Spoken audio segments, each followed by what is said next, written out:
여러분 반갑습니다. 회계를 좋아하는 김진우입니다.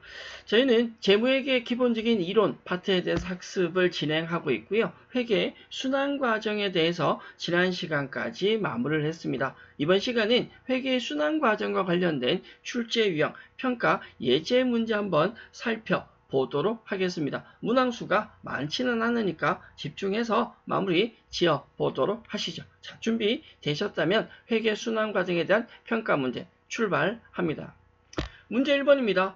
회계상 거래가 발생하면 재무제표의 차변과 대변에 동시에 영향을 미친다. 이게 회계의 어떤 특성이냐라고 물었습니다. 모든 회계상 거래는 차변 요소와 대변 요소가 양쪽에 대립되어서 존재하죠. 그걸 우리는 거래의 이중성이다 라고 얘기를 했고요. 이 거래의 이중성에 의해서 차변합계와 대변합계가 동일하다. 그건 대차 평균의 원리이다 라고 설명을 드렸습니다. 이는 복식부기의 기본적인 자기 검증 능력이다 라고도 이야기를 하기도 합니다.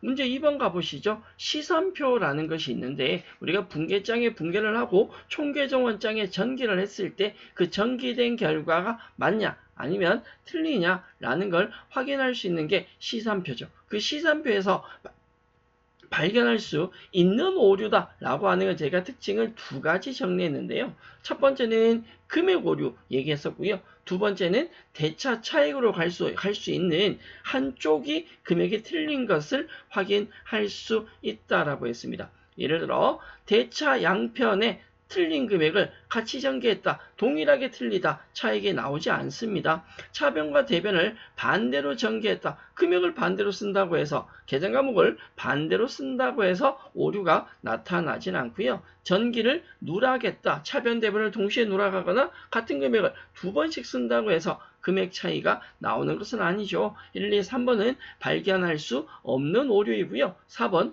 대차 차변이나 대변 중에 어느 한쪽의 전기를 누락하게 되면 한쪽만 작성이 되고 반대편은 금액이 없으니까 대차 차익이 발생하게 됩니다. 문제 2번의 답은 4번으로 설명드릴 수 있겠고요.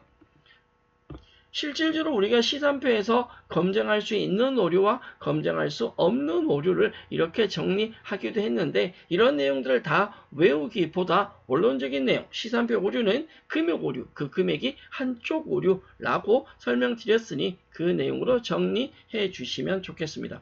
시산표에서 기본적인 오류를 검증한다, 찾아낸다 라고 하는 건 대차평균의 원리, 자기 검증 능력이다 라고 했고요. 이러한 시산표는 시산표 자체가 가지는 고유한 등식이 있다 라고 했습니다. 기본적으로 우리가 합자안에서 합계장식 산표에서 자산과 비용은 차변에 금액이 들어가고 부채와 자본, 수익은 대변의 금액이 들어가죠. 차변합계와 대변합계가 동일하다라는 원리로 접근을 하고 자산과 부채는 기말이지만 자본은 기초이다 라고 얘기 드렸습니다. 3번 문제 답은 2번입니다.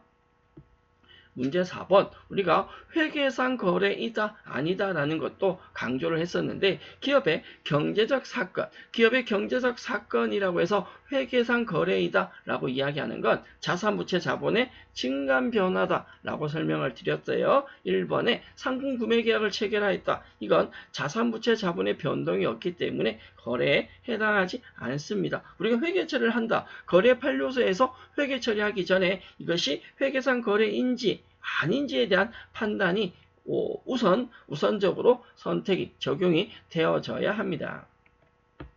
문제 5번 같은 문제죠. 회계상의 거래에 해당되는 것을 물었습니다. 1번에 광고료 17만원 현금 지급하다. 현금을 실제로 지급했고요. 대별의 현금이 감소하면서 광고료한 계정 과목은 광고 선전비로 차변의 광고 선전비 대변의 현금으로 회계 처리가 될 겁니다. 2번 사무실의 월세 70만원으로 임대차 계약을 구두로 말로 약속을 했다. 단순한 계약은 거래에 해당하지 않습니다. 자사무채 자본이 증감이 발생하지 않고요. 3번에 주문을 받았다. 단순 주문, 단순 계약, 거래 아니죠. 4번 총업원을 월급을 지급한 것도 아니고 실제 근무를 한 것도 아닙니다. 급여를 지급하기로 하고 채용만 했다라고 할 때는 거래에 해당하지 않습니다. 역시 거래가 아니니까 문제상에 회계상 거래에 해당하는 거 정답은 1번이 되겠습니다. 자, 문제 6번. 이 문제는 여러분이 조금 집중해서 보실 필요성은 있으세요? 결산 과정에서 시선표를 작성했는데 차변합계가 49만 1,200원, 대변합계가 58만 8,200원이었대요. 이건 차변과 대변의 금액이 다른 거니까 뭔가 오류가 있다라는 거고 아래쪽에 오류 세 가지가 있다라고 가정하고 답을 찾아본다. 실질적인 합계 금액, 즉 차변의 금액이 변할 거고 대변의 금액이 변했을 때 양쪽 금액이 동일하게 나와야 되죠. 대차 평균의 원리에 의해서 먼저 첫 번째 점 보시면 소모품비로 지급한 45,500원을 뭐로 기입했다? 복리후생비로. 이건 금액이 틀린 게 아니라 계산 과목이 틀리잖아요. 우리는 단순히 소모품비로 처리한 것을 복리후생비로 기입했으니까 반대로 복리후생비를 지우시고 이걸 소모품비로 처리하면 됩니다. 따라서 복리후생비 금액을 줄이고 소모품비 금액을 플러스 하시면 되는데 문제는 소모품비도 비용이고 복리후생비도 비용이니까 소모품비나 복리후생비의 각각의 금액은 변경이 되지만 전체 총 합계는 변동이 없습니다. 두 번째 점, 미수금. 미수금은 부채이고요. 아닌데? 죄송합니다. 미수금은 자산이죠. 큰일 날 뻔했네요. 미수금은 자산인데 이걸 23,500원을 대변에 잘못 기록했다. 결과적으로 말하면 자산인 미수금은 차변에 기록을 해야 되는데 그걸 대변에 잘못 적었다라는 거죠. 우리가 해야 될 일은 대변에 기록되어 있는 58만 8,200원에서 잘못 기록한 미수금 23,500원 어떻게 차감을 마이너스를 하셔야 되고요. 여기 23,500원을 빼서 이걸 어디에 차변 금액에 23,500원을 플러스를 하셔야죠. 차변에 기록할 걸 대변에 잘못 적었으니까 대변의 금액을 지우시고 얘를 데리고 와서 차변에 넣어 주셔야 된다. 한 조만 고치는 거 아닙니다. 대변의 금액을 마이너스해서 차변으로 잡아 주셔야 될 문제고요. 상품의 재고, 상품도 자산입니다. 그럼 자산의 재고, 상품이 5만원 있는데 누락 빼먹었다라는 거죠. 그럼 기록을 하셔야 되니까 이 5만원은 차변에 플러스해서 자산을 5만원을 잡아주셔야 됩니다.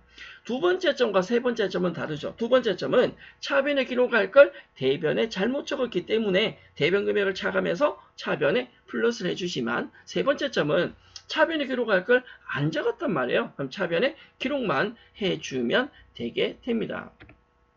그래서 금액을 감안하셔서 처리해 주시면 차변, 대변 합계 금액이 동일하게 56만 4,700원이 나올 겁니다. 확인해 주시면 되겠고 내용을 가지고 시산표 금액이 어떻게 바뀌느냐. 시산표의 제일 큰 특징은 대차 평균 원리, 차변과 대변의 합계가 같다라는 특성은 꼭 정리를 해 주셔야 합니다.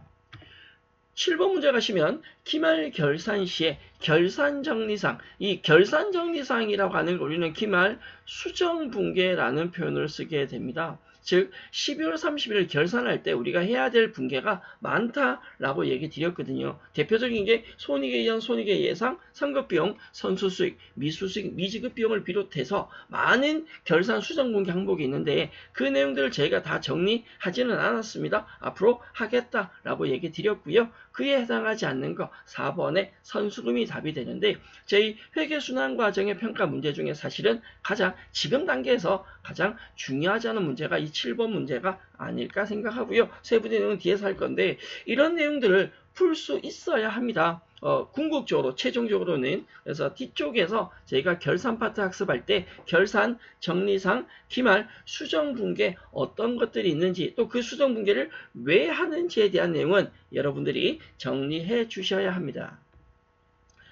마지막 문제 8번 문제는 이 문제는 앞서 보셨던 6번 문제와 조금 차이점을 두고 보시고요. 6번 문제보다는 8번 문제가 난이도는 좀 더 쉽지 않을까 생각하는데 시산표의 기본 특징은 각각의 계정 과목이 예를 들어서 현금, 외상매출금은 자산인데 자산은 차변의 증가가 기록이 되고 대변의 감소가 기록이 됩니다.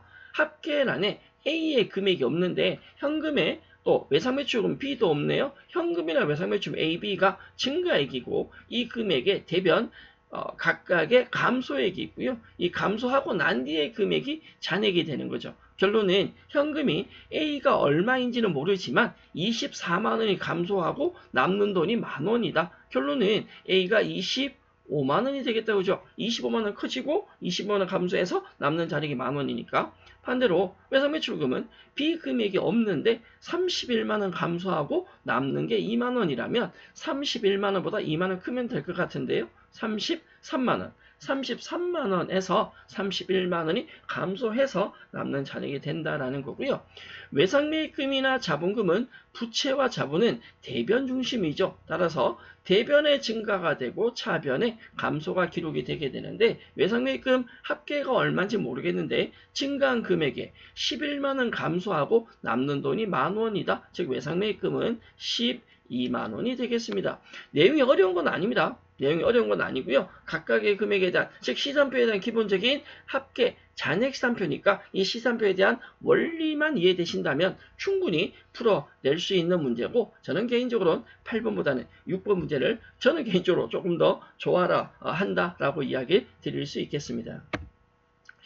이번 시간 저희는 지난 시간까지 학습한 회계의 기본 개념에서 회계 순환 과정에 대한 기본적인 예제 문제를 살펴보셨고요. 전체 내용을 다 정리할 수는 없다 하더라도 기본 평가 예제 문제 정도에 대한 내용은 정리해 주시면 좋겠습니다.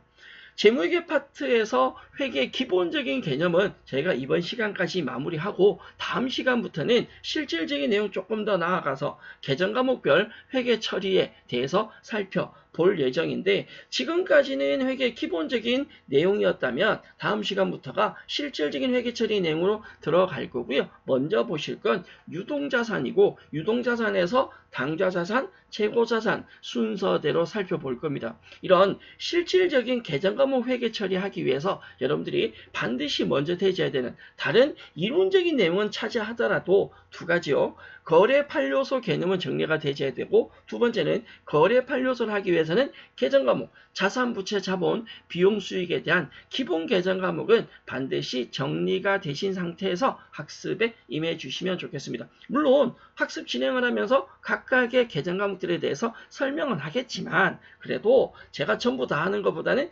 여러분들이 어느 정도 계정 과목에 대한 개념은 알고 계시는 게 학습에 훨씬 더 도움이 되지 않을까 생각합니다. 회계 순환 과정에 대한 평가, 예제 문제 풀이는 여기까지 마무리하고요. 저는 다음 시간 유동자산 내용을 가지고 여러분들과 학습을 이어 나가도록 하겠습니다. 여러분 수고하셨습니다.